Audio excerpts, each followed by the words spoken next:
has touched me, and now I am no longer the same. He touched me, oh, he touched me, and oh, the joy that floods my soul. Something happened, and now I know he touched me and made me whole.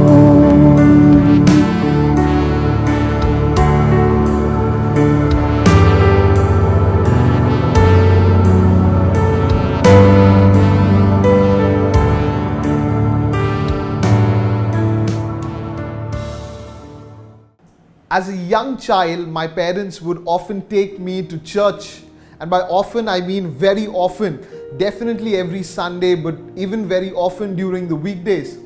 And as a small child at the age of 5, 6, 7, 8, whenever someone asked me, what do you want to be when you grow up? My answer would be, I want to be a priest. And if they ever turned back and asked me why you wanted to be a priest, my answer was, you know, the priest at the altar, he consumes the big host, but he gives us the small one. I want to also consume the big host, and that's why I want to be a priest. And I think that desire to be a priest over the next few years declined because it was based on very shaky foundations. And I also happened to become a very mischievous child in that period. In fact, when I was in the 5th standard, I took a knife to school just to scare somebody, and by the grace of God, a teacher found out that I have a knife and she confiscated that knife. I can't thank God enough for the fact that she took away that knife, because I just may have stabbed somebody out of fun or excitement or not knowing what I was really doing, and then maybe ended up in juvenile.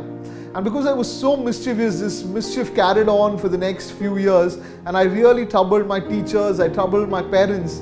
And then my parents took one of the best decisions that I think they've ever taken for me, and that was to send me to the boarding. I went to St. Mary's High School, Mount Abu, and it was an amazing place run by the Christian brothers.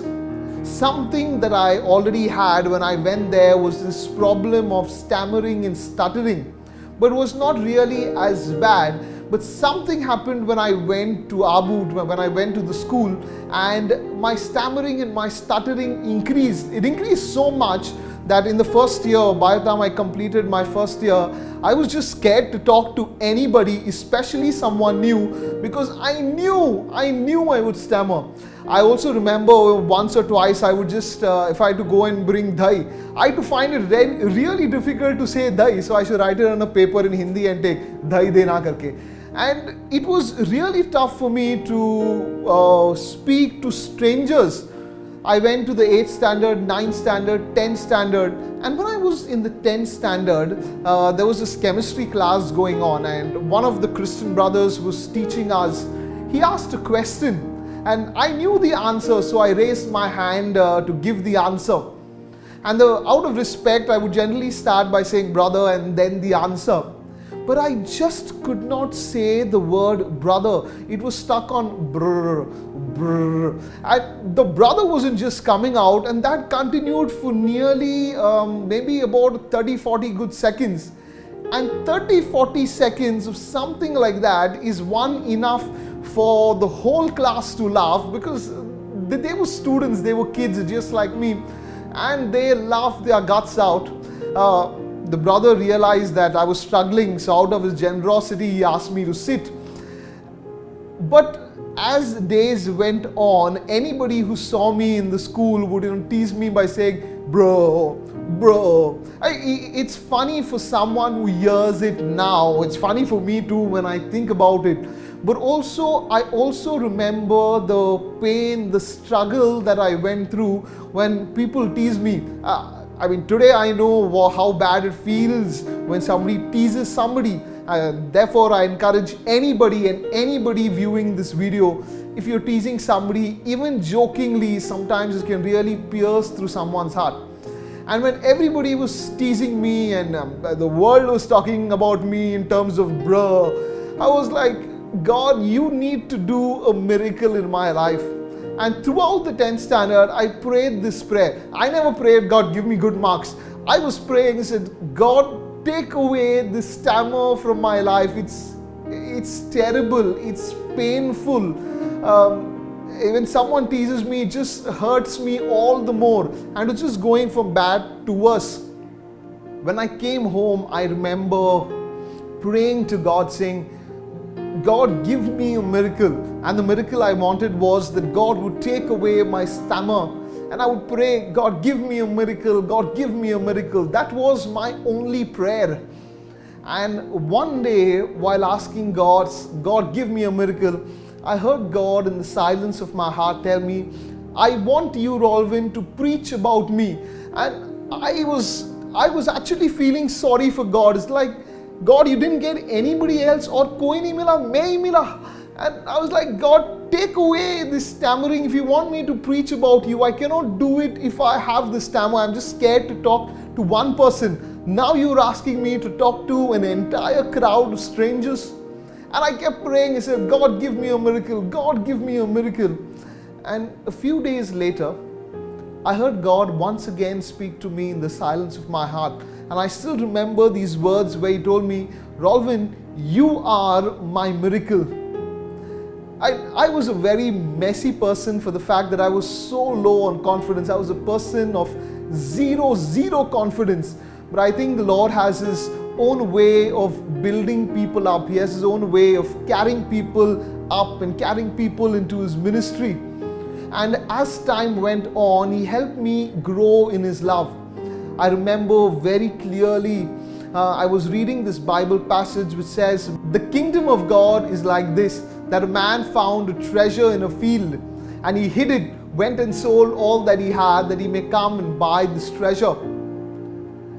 When I was reading this passage, there was a small commentary in the side, and the commentary said, Jesus is the person who found the treasure, and the treasure is you.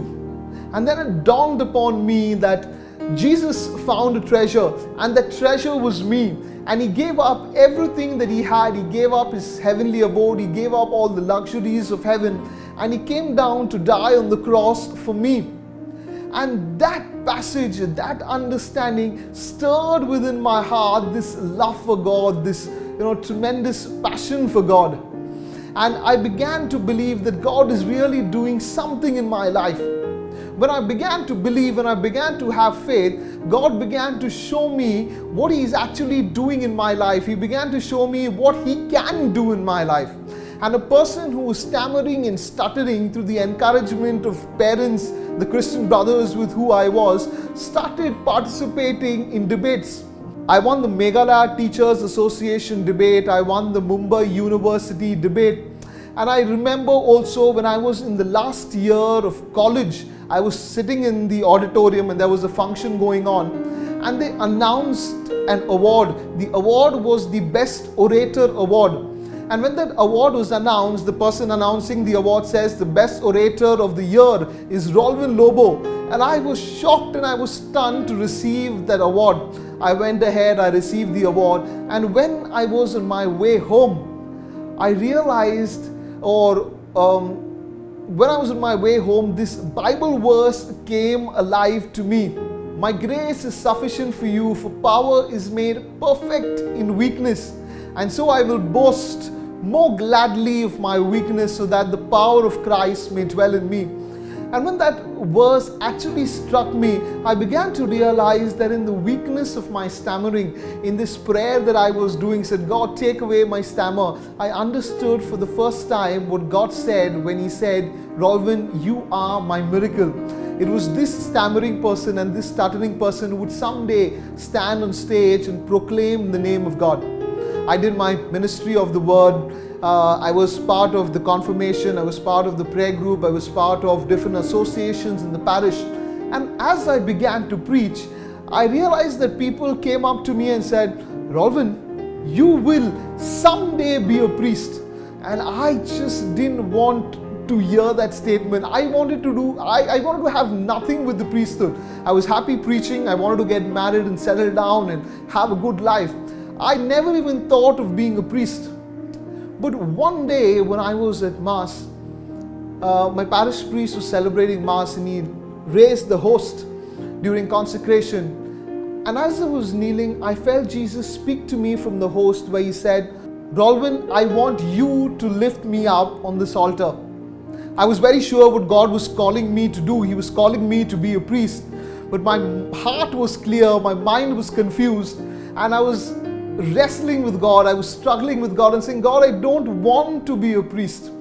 After a few weeks of wrestling, I went to my parish priest and said, "Father, I need to talk to you for 2 minutes, or actually 10 minutes, but I'm in the parish already, if you could come down." And I think he was a little busy, but he made those 10 minutes for me. And I told him, "Father, I'm thinking of being a priest."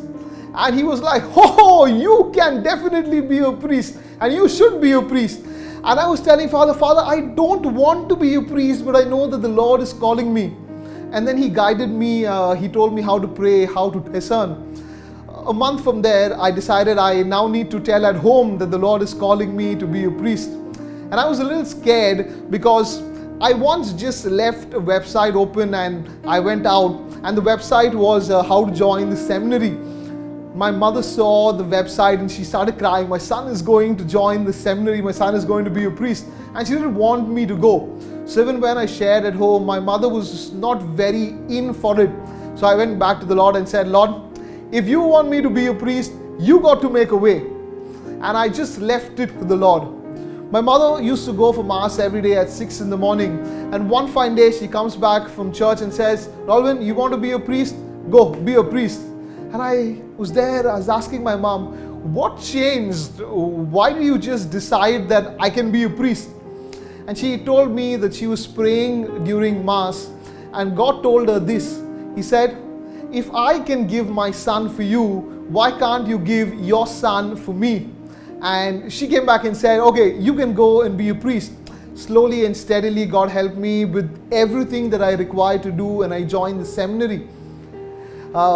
The seminary journey has been tremendously fun. It's been great learning. It has been a great opportunity for me to grow with the Lord. And I can't thank the Lord enough for giving me this opportunity to be in the seminary. Yet people ask me, says, "Rolwyn, you could have been anything else. Why did you decide to join the seminary? Like, why seminary? You could have done anything else you wanted with your life." And when I reflect, I tell them, he says, "Look, before I joined the seminary, I would look at my friends and I would look at my colleagues, and I often realized that they were victims of the culture.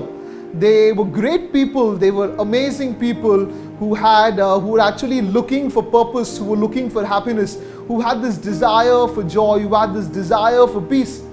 And as they had this desire, they jumped into this world, and the world or this culture would just lie to them. And they would always land up being unfulfilled, having this desire that was never fulfilled in their life. The culture would tell them that you need a watch, you need a car, you need money, you need power to be happy, when in fact it never made them happy. And in my life, I realized the moment I met the Lord, there was in my life a peace that surpassed all understanding. There was this joy that could never be taken away. As St. Augustine says, "Thou hast made us for you, O Lord, and our hearts will never find rest until they find their rest in you." And once I experienced this joy, once I experienced this purpose, I believe it is my duty, I believe it is my calling that I may be able to share this happiness, that I may be able to share this peace, this joy with others. And that is why every time I look back at the saints, when I look back at the martyrs, I realize that they had a joy, they had a peace that was unparalleled to anything in this world. They were crucified and they smiled, they were burnt at the stake and they said, "Turn me over." It is that joy, that peace, that happiness which I have experienced that I want to share with others. My 3 years in the seminary have given me this strong conviction that my calling to the priesthood is to bring the beauty and the majesty and the love of God to everyone. The priesthood is not just one other thing that I can do in my life, but rather it is the most important thing that I ever have to do in life.